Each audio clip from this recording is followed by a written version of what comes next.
Good afternoon, folks. This is Kathy Barrett with Cornell's Pro Dairy program. Thanks for joining us today for this webinar Thursday Dairy Update. Today we have Betsey Howland and Jason Karszes, both are dairy farm business specialists with Cornell University, the Pro Dairy program. And they're going to be talking to us today about proposing change on the farm and a process to think about when you're in the situation where you would like to be maybe introducing some new ideas and kind of thinking about the best way to present them. So this webinar will go from now until about 1:15. If you have questions, please feel free to put them in the chat box, or if you're brave enough, go ahead and unmute yourself and ask. Jason and Betsey will answer your questions, maybe not the minute you put them in the chat box. They might want to complete their thought or their sentence, but they will certainly get to them. So please feel free to do that. I also want to let you know that we're going to record today's presentation, and it'll be up on the Pro Dairy website probably the first week of January after it's been edited. So if you want to go back and listen again, it'll be available to do that. Or if you have somebody else you want to encourage to watch it, they can do that too. So with that, Betsey and Jason, I'm going to go ahead and let you get started. All right, thank you, Kathy, and welcome everybody. Good afternoon. And this is Jason Karszes, Farm Management Specialist here at the Pro Dairy program, and I'll get started. Betsey will weigh in a little bit, and then she will wrap up the second part of the presentation. So the topic for today is proposing change, a process. And we're going to kind of break this into two parts. The first part is the privilege to suggest and make a change. The second part of the process to propose change. So we're going to start with the privilege.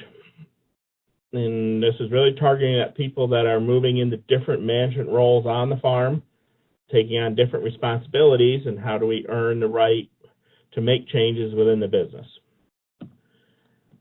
I always like to start off here with what some of the more popular training methods are that the senior generation or the senior management of different businesses use to train the next generation.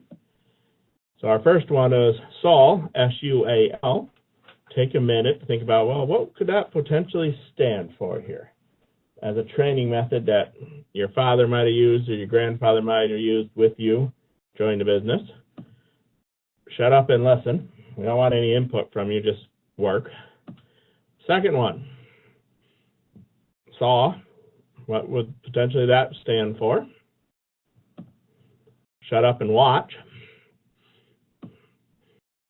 You might get the theme going on here now. This is one of my personal favorite ones. Read my mind. And Betsey might weigh in here on how well this works sometimes. Not very well. Between the two of us. So this one, my favorite, but doesn't work too well. And our last one, a lot more initials here. See if you can think, all right, what would this one stand for? Stay the hell out of the way. And I'll just get the work done because you're too slow, not doing it right. So it's kind of a good way to get started, but this doesn't necessarily help us in terms of earning the rights to make changes and making changes within our business. Question: how do you earn the privilege to suggest make change within the business? When you're in a new role, new position, or just joining the business. And I like to characterize some of the different people when they've been in the businesses, where they've come from, how they started, and what roles or rights that might give them right away. So then we have the owner, son, and daughter. So therefore, they have rights to make changes. They're the privilege to make change. That sometimes doesn't work too well. The daughter-in-law, son-in-law, that works about being as well as the owner, son, and daughter. Went to college. This might earn us a little bit more privilege, but not necessarily, especially depending on what school or what degree you have. Worked elsewhere in a different position, different type of business. Worked elsewhere in a similar business position. These two might give us a little bit more privilege initially because we do have some experience doing things elsewhere. Or we can say we've earned the right within our business, within our position. And we're going to focus on the last one. So earning the privilege, earning the right. How do we go about doing that? What's some of the key things we like to focus on or look at? So we have 3 points here. First one, learn how some aspect of the business is run. So if I'm going to take over the books, I'm going to take over a repro program, I'm going to take over the preventative maintenance program in the shop, or that's the area that I'm involved in. So my first goal is, okay, how is it currently being run? That's my focus. Then if I'm in a position of management, can I run it in a similar manner? Can I run it the same way and achieve the same, if not maybe better results, but at least run it in a similar manner? And the third one is, can I explain it to a third party? Can I teach somebody else to do it? Can I achieve those same results by teaching somebody else to do it? So we look at these 3 things. How does it start earning me the privilege? And that leads to this question. By accomplishing doing these 3 things, what does this demonstrate? What does this demonstrate to the senior management, to the owners, to the other people in the business? That you understand why it's currently being done. What's interesting, there's usually reasons why things are being done the way they are. Doesn't mean necessarily that they're valid reasons today, but they were being done for a reason. So we understand why it was being done. We're able to achieve similar results. We were as successful doing it as the previous people were. And I'm able to teach other people to do it. If I can do all those things, demonstrate all those things, then I have shown that I have the understanding, a thorough understanding of the process of what I'm responsible for, what's actually occurring in day-to-day operations. When we have completed that, now we argue, we can make the position, we can take the approach that we've earned a privilege to question why it's being done, how it's being done, and to propose change. To say, yes, this is how we're doing it. I understand why we're doing it that way. These are the results we're achieving. But I think we can achieve better results, better performance, lower costs by doing it a different way. There's my proposing change. And it's key that we move through those steps. Because if we start proposing change, before we move through those steps, before we understand how the system works, why the system's doing what it's doing, the history, can be lots of different terms, the institutional knowledge, it doesn't bode well for our success in a management role. If I just step in there and say, we're going to change everything. Now, maybe there's circumstances where that works, but from my experience, many of the cases, that's not true. Second part here with earning the change, understanding the change, is to think about a management bank account. So we're going to consider this very similar to your actual checking account. Same concept, but it's for management instead of cash. So we have deposits and withdrawals. We can put money in, we can take money out. We can put management value in, we can take management value out. When we start in the business, when we're hired, when we return to the business, when we get promoted, we usually have a positive balance in our management bank account, but it tends to be very small. At least it's positive because you would not be in that role if the company, the senior management, your parents didn't think you could be successful. If we make a change and it works, when we make a change and it works, it increases revenue, decreases expenses, moves business towards the mission, the vision, the value, whatever the business is trying to accomplish, makes life easier for the senior management. This is sometimes a very critical one. We have a deposit to the account. So now our bank account balance went up. When we make a change and it doesn't work, makes life harder, uses up capital, decreases profit, so it has a negative thing. We have to fix it, we have to move on, we have to address it. Now we have a withdrawal from the account. When we think about the management bank account, we always have positives, we always have negatives over time, because not every decision, every change we make works, but hopefully over time we have a lot more that do work than don't work, so over time our management bank account continues to go up. Same thing that we usually want to do with our cash checking account. So what we like to ask when we're thinking about proposing change is, well, what is the level and what's the recent trend in my role within the business? If we have a good trend in a high level, so a lot of my changes have been working and lots of positive deposits to my management account, if I propose change, the other key members in the business are going to say, yes, go ahead and do it. You have a good track record. You don't really have to sell it to us. We trust you. You've earned the rights and the privileges to make change, to have a lot of input. Good to go. Have fun. Let us know the next time you want to make a change. So that's where we really like to be. Our second level is we have a high level, but we've pushed the things a little bit here lately. The last couple things quite haven't worked. So now we have a couple withdrawals in our recent trend. But we still have a pretty good level. We've had a lot of success, just the last couple things haven't worked. The changes that we propose, the next thing we want to do, will be questioned, but still probably accepted.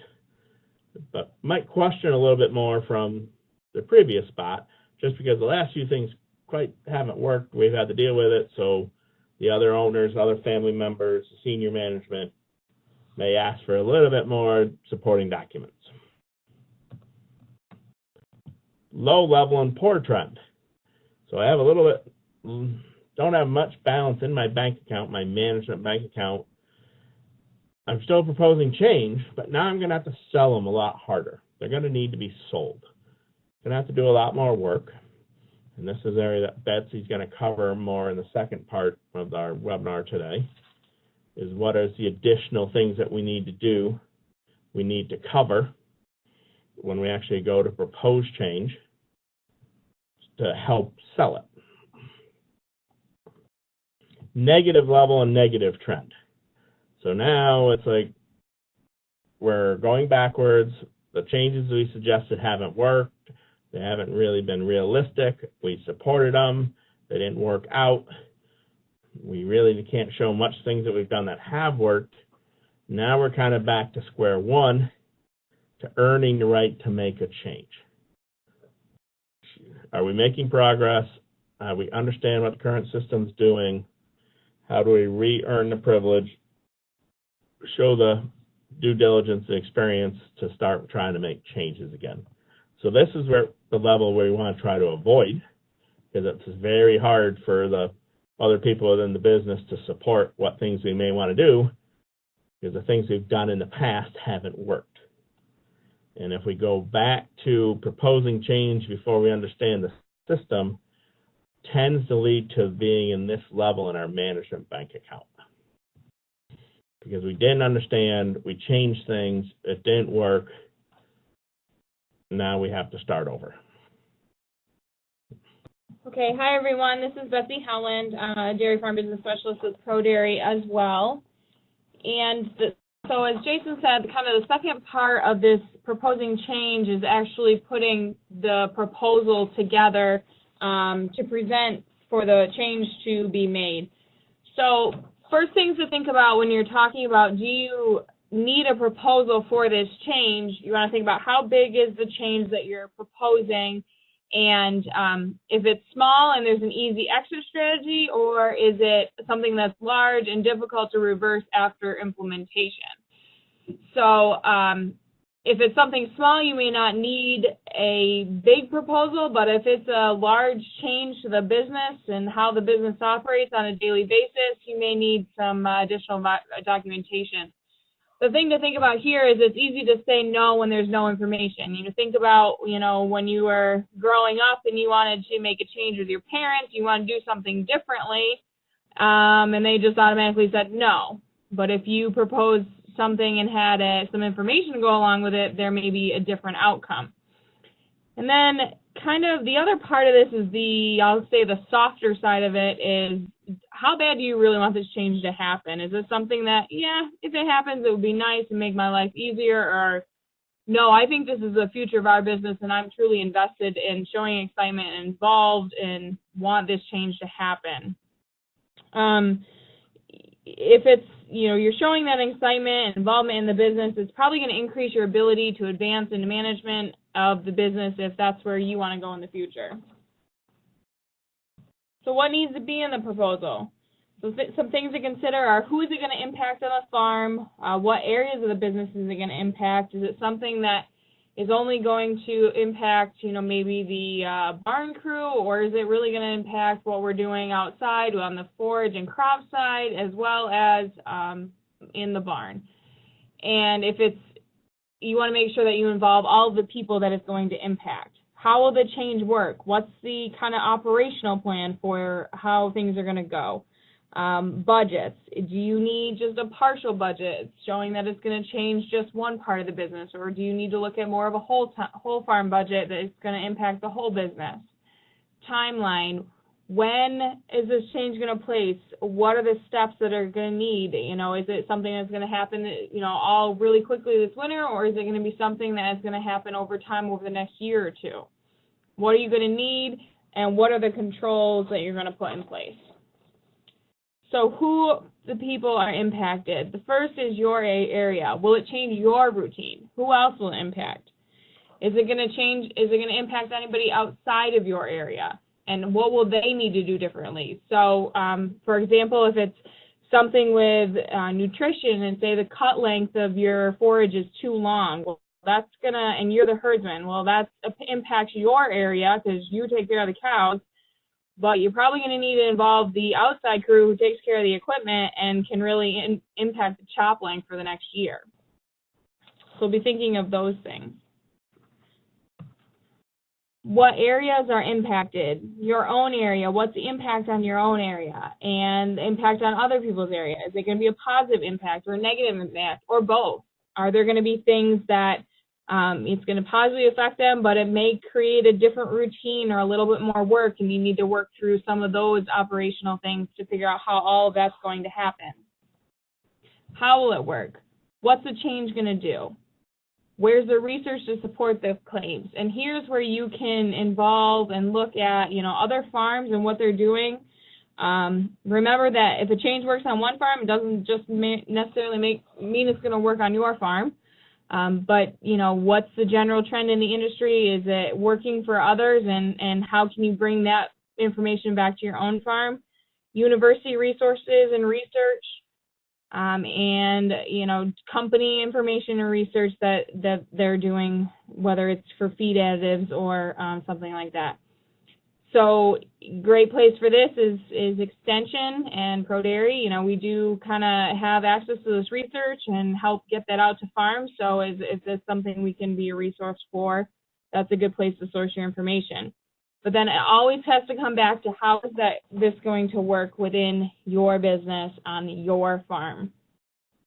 So remember to do maybe some sensitivity analysis on this of, okay, all the research says we're going to get 5 pounds of milk from this change. Well, is that truly going to happen on your farm? And what if it on your farm it only is 2 pounds of change or 3 pounds of change? The next part is kind of the nuts and bolts budget part. So we have whole farm budgets, partial budgets. So whole farm budget is going to be, if you have a change, it's really going to change multiple areas of the business.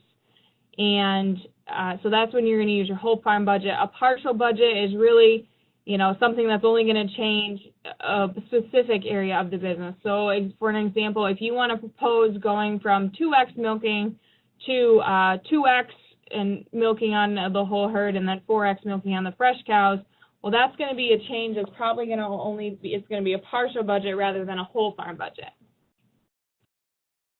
The other thing here is a profitability analysis versus a cash flow analysis. So when you do your budgets, you first want to be doing profitability budgets. Does this investment make you money? And is it the best use of your resources on the farm? So because even if you can pay for it, but it's not a profitable decision, you got to sit back and ask yourself, should you be making that decision? So first you want to do profitability to make sure the investment makes sense, and then do your cash flow partial budgets to determine, will this investment pay for itself, or this change is what we're talking about, pay for itself. And then you want to look at hard numbers and soft numbers, hard money, soft money. So anytime you're talking about a change in milk production, that's all going to be soft numbers.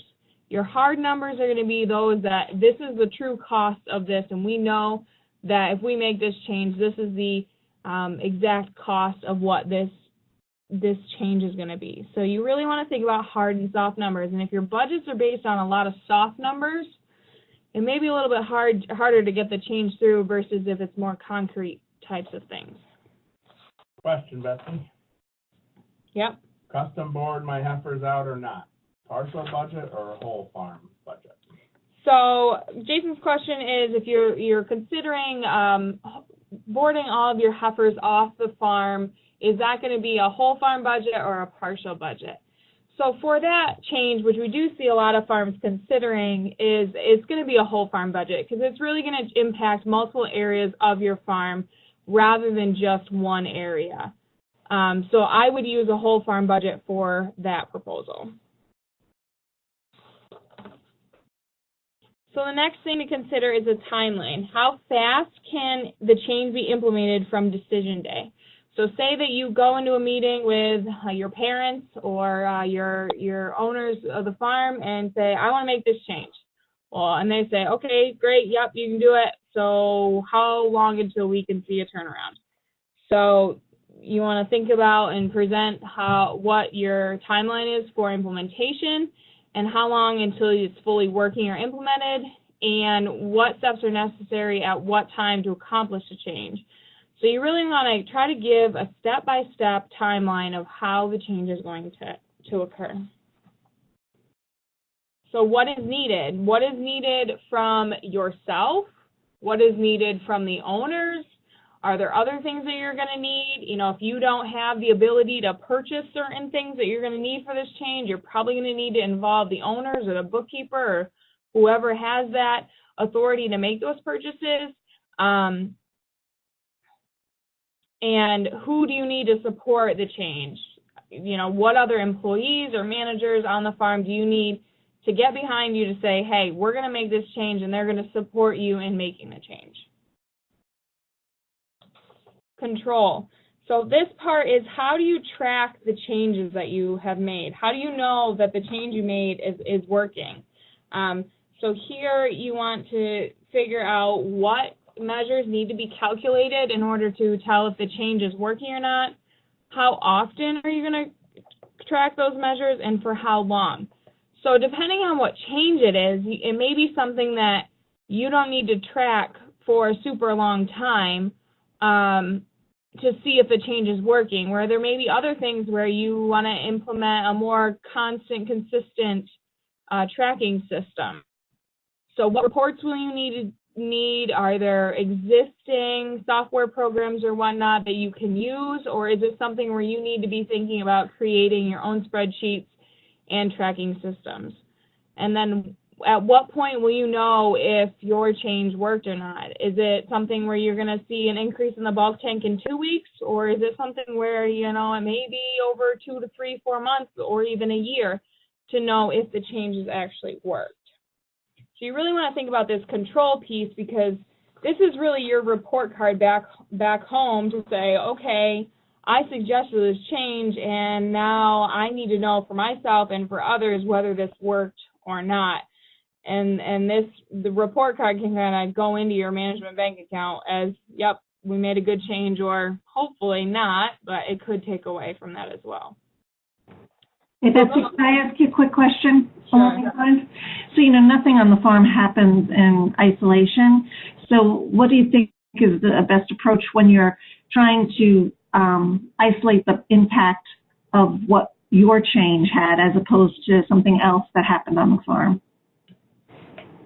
So I think that it's figuring out what parameters that you need to look at that would be specific to your change versus other parts of the business. So trying to, if it's a change that, you know, say you're using dairy comp and you're making a herd management change, well, rather than looking at an entire monitor report, work with the managers and the owners on the farm and utilize your agri-service personnel to determine what parameters are really the key ones to look at that would be more specific to your change.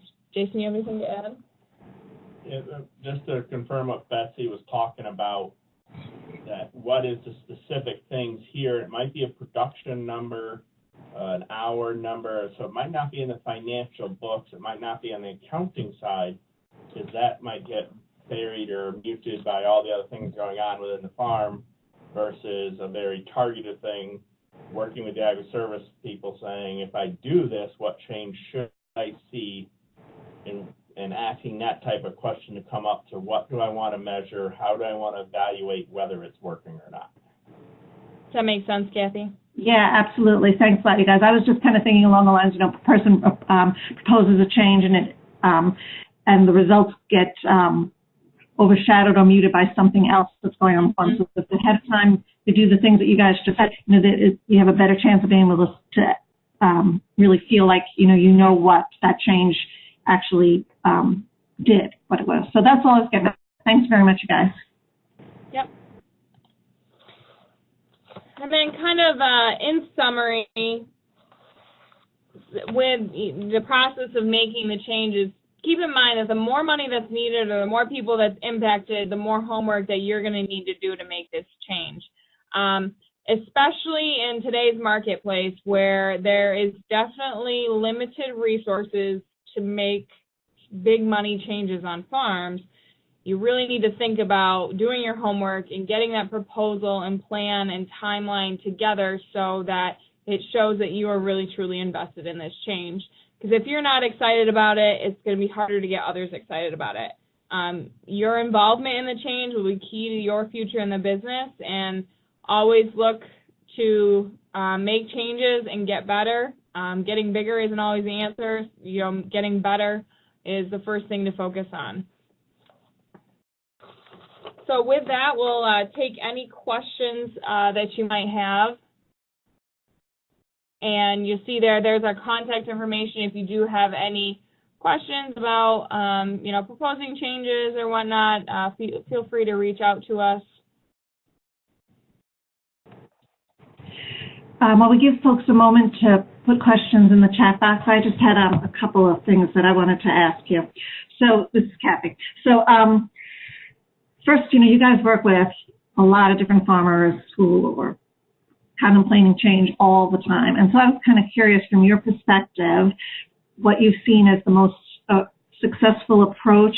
What I was really kind of thinking about is it better to get all your ducks in a row, all your budgets together, and then present the idea? Or is it better to do kind of slowly, like, of sort of thinking about this, I think it'd be good, how about if I run some numbers and sort of bring people along? And I'm wondering, in your experience, what you've seen has worked most effectively. Yeah, Kathy, this is Jason. Mm-hmm. It depends on the role and experience levels in the business to say which approach might make more sense and what we're thinking about doing. If I'm relatively new in the business and I'm making a smaller change that, relatively speaking, might not be a huge investment of money, I might actually spend more time, my due diligence right then, and then go present it. Mm-hmm. Showing I did the homework and all this. If I've been in the business longer, I'm doing a bigger change, then it might start off as, what about this? What's your guys' initial knee-jerk reactions on this to my other owners, my other management team members? And if they get their wheels spinning, then it might be, okay, who wants to work together? Who's going to do the due diligence?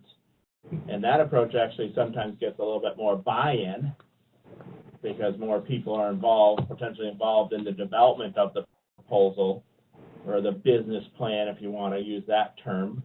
Because with some of these more complex proposals for change, we're actually developing a business plan. Right. That makes sense.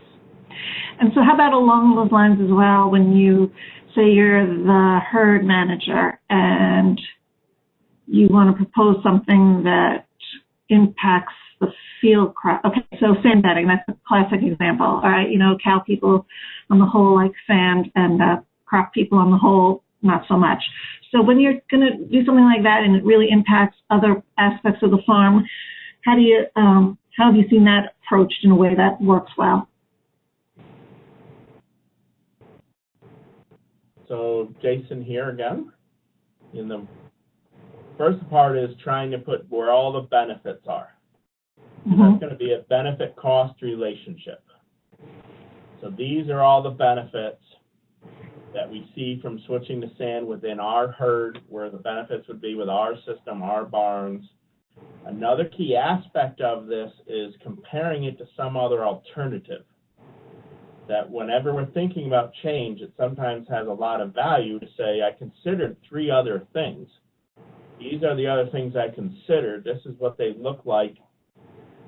And for those reasons is why I picked this 4th option. So if we go back to the sand, it was like, well, we looked at going to water beds, or we looked at doing something else to improve cow comfort in our herds. And we did look at those, and these are the benefits, but we think we get more benefits associated with sand if we use that example in my herd.